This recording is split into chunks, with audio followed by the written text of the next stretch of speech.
دنیا بھر میں کی جانے والی سماجی تحقیقات یہ ثابت کر رہی ہیں کہ مذاہب عالم میں سے سب سے زیادہ تیزی سے پھیلنے اور مقبول ہونے والا مذہب اسلام ہے۔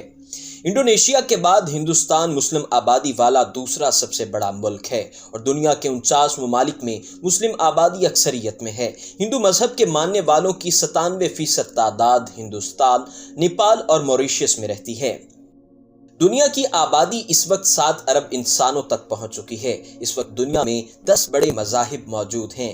دنیا کا سب سے بڑا مذہب عیسائیت ہے اور اس وقت دنیا میں 2.5 بلین عیسائی موجود ہیں۔ دوسرے نمبر پر مذہب اسلام ہے اور اس وقت دنیا میں 1.9 بلین مسلمان ہیں۔ تیسرا بڑا مذہب سیکولرزم ہے اور اس وقت دنیا میں 1.3 بلین سیکولر انسان موجود ہیں۔ چوتھا نمبر ہندو مت، 5واں نمبر بدھ مت، چھٹا اور 7واں نمبر چین اور افریقہ کے روایتی مذاہب ہیں۔ 8واں نمبر سکھ مت، 9واں نمبر اسپریٹزم اور 10واں نمبر یہودیت کا ہے۔ آپ کو جان کر حیرت ہوگی کہ دنیا میں اس وقت سب سے کم تعداد یہودی مذہب کے پیروکاروں کی ہے، لیکن یہ لوگ ساری دنیا کو لیڈ کر رہے ہیں۔ دنیا کی ساری اکانومی، ساری دنیا کا میڈیا، انٹرٹینمنٹ انڈسٹری اور دنیا کی ساری سیاست یہودیوں کے کنٹرول میں ہے۔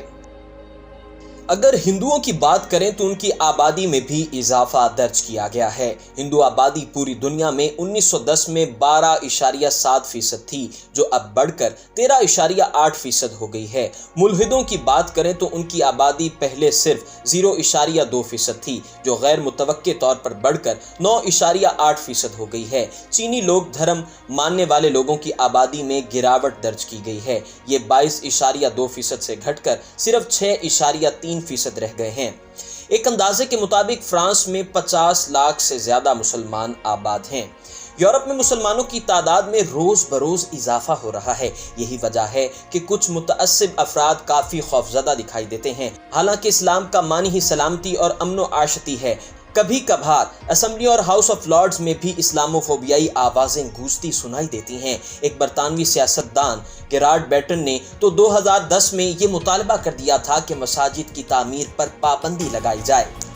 ناظرین، لیکن حالات دن بدن تبدیل ہوتے دکھائی دے رہے ہیں۔ سخت قانون بھی بنائے جا رہے ہیں اور محسوس ایسے ہوتا ہے کہ مسلمانوں کے خلاف شکنجہ کسا جا رہا ہے۔ اگر ہم نصف صدی کے لگ بھگ پیچھے نظر دوڑائیں تو برطانیہ اور یورپ کی گزرگاہوں میں سقوط اندلس کے بعد اسلام ایک اجنبی مذہب دکھائی دیتا تھا، لیکن قدرت کے کرشمے بھی حد درجہ حیرت انگیز ہوتے ہیں۔ ہوا یوں کہ دوسری جنگ عظیم کے بعد ان ممالک کو تباہی و بربادی کے بعد تعمیر نو کی ضرورت تھی۔ اس مقصد کے لیے مختلف ممالک سے افرادی قوت کے معاہدے کیے گئے۔ اسی نظریے کی ضرورت کے تحت پاکستان، انڈیا، بنگلہ دیش، ترکی، مراکش اور الجزائر وغیرہ سے مسلمان ہجرت کر کے مختلف یورپی ممالک میں آباد ہوئے۔ وقت گزرنے کے ساتھ ساتھ اسلام یہاں کا نہ صرف ایک معروف مذہب بن گیا، بلکہ جگہ جگہ شراب خانے اور چرچ خوبصورت مساجد میں تبدیل ہونے لگے۔